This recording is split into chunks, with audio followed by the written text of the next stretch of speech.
Madam काय आपलं नाव काय? माझं नाव प्राजक्ता कांबळी आहे. हां हां. आणि मुंबई गिरगावमध्ये राहते. अच्छा, या टेन्सिल्स विषयी तुम्हाला कोणी सांगितलं मॅडम?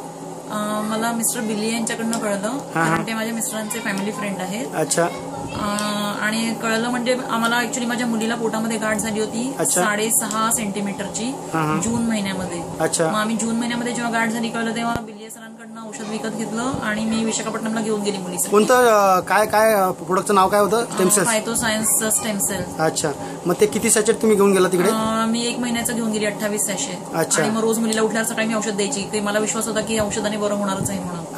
आणि डॉक्टरांनी तिकडे जेव्हा सांगितलं गाठ आहे तर त्यांनी आम्हाला कुठच्याही प्रकारचं औषध घ्यायला नाही सांगितलं होतं, कारण त्यांना शक्यता होती की जोपर्यंत गाठ कॅन्सरची आहे की नाही डिटेक्ट होत नाही तोपर्यंत मी औषध देणार नाही. बरोबर. त्यामुळे कुठचंही औषध घ्यायला बंदी होती. मग जर डिटेक्ट झालं 15 दिवसांनी की ती गाठ कॅन्सरची नाही म्हणजे सिरम टेस्ट वगैरे झाल्यावर, मग तेव्हा त्यांनी औषध लिहून दिलं एक तिकडच्या गायनेकने.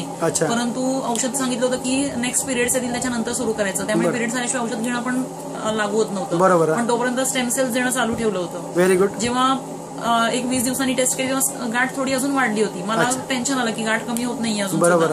पण औषध कुठचंही घेऊ शकत नव्हतं, फक्त स्टेम सेल चालू होतं. बरोबर. मग नंतर मला जास्त दिवस पण राहणं शक्य नव्हतं विशाखापट्टणममध्ये. मी मुंबईला निघून आली आणि मुलीची पण ट्रान्सफर होऊन ती कलकत्त्यात गेली. मग तिला एक दिवशी खूप पोटात दुखत होतं. म्हटलं मी बोलले की तू कलकत्त्यावरून निघून मुंबईत ये, आपण चेकिंग करू. मुंबईमध्ये आल्यावर आम्ही एका मोठ्या गायनेककडे गेलो आणि चेकिंग केलं तर कुठल्या हॉस्पिटलमध्ये? आम्ही त्यांच्या गव्हर्नमेंट हॉस्पिटलमध्येच गेलो होतो. ते कशामध्ये? आर्मीमध्ये का? नेव्हीमध्ये. नेव्हीमध्ये. अच्छा.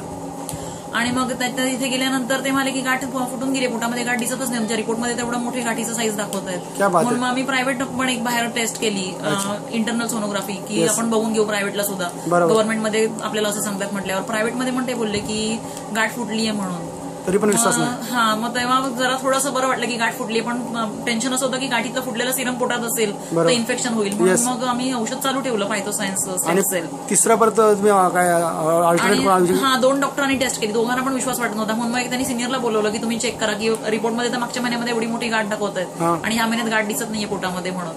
मग डॉक्टर म्हणे की असंच आहे तर आम्हाला पण सुचव कुठचं औषध आहे, म्हणजे आम्ही पण जसं कोणाला त्रास असेल तर सुचवू शकू त्या औषधाचं नाव. Very good. पण आम्ही त्या दिवशी ते पॅकेट नेलं नव्हतं दाखवायसाठी, आमचं म्हणजे आम्ही घेऊन गेलो नव्हतं बरोबर, कारण आम्हाला कल्पनाच नव्हती की गाठ फुटली आहे.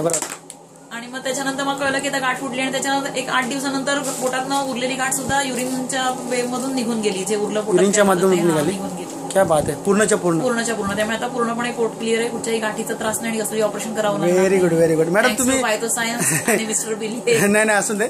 अच्छा मॅडम, तुम्ही लोकांना काय मेसेज देऊ शकता?